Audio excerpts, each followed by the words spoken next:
बिहारी वाजपेयींच्या काळामध्ये डीएमके एनडीए मध्ये होती,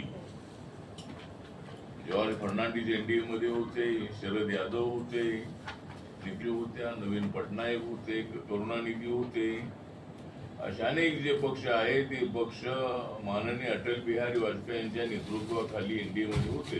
दोन अधिवेशन सुरू होते, ते 13 ऑगस्ट पर्यंत राहणार आहे.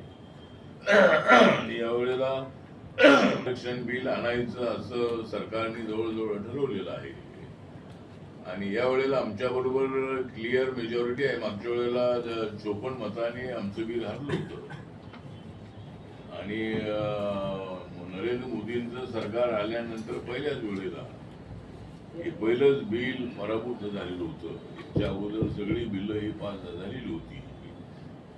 आता राज्यसभेमध्ये आमची मोठी मेजॉरिटी आहे.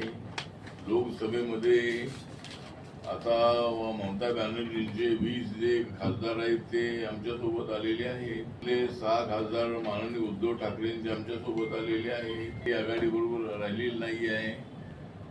त्यामुळे सगळ्या गोष्टींचा विचार केल्यानंतर आम्हाला हे बिल 2/3 मेजॉरिटीनं पास करणं अत्यंत अवघड नाही. बिल हे नक्कीच पास होणार आहे आणि महिलांना 2029 मध्ये आरक्षण मिळणार. त्यानंतर येणाऱ्या विधानसभेमध्ये सुद्धा महिलांना आरक्षण मिळणार आणि साऊथच्या जागा कमी होतील असा जो आरोप होता तो अत्यंत चुकीचा होता आणि राहुल गांधी 20 होणार आहे. दुसरी गोष्ट जी आहे ती आता आमचा रिपब्लिकन पक्ष जो आहे, ज्या पक्ष 28 राज्यामध्ये काम करतो, त्यानंतर 8 केंद्रशासित प्रदेशामध्ये आमच्या शाखा आहेत. नागालँडमध्ये आपल्या पक्षाचे 2 आमदार आहेत.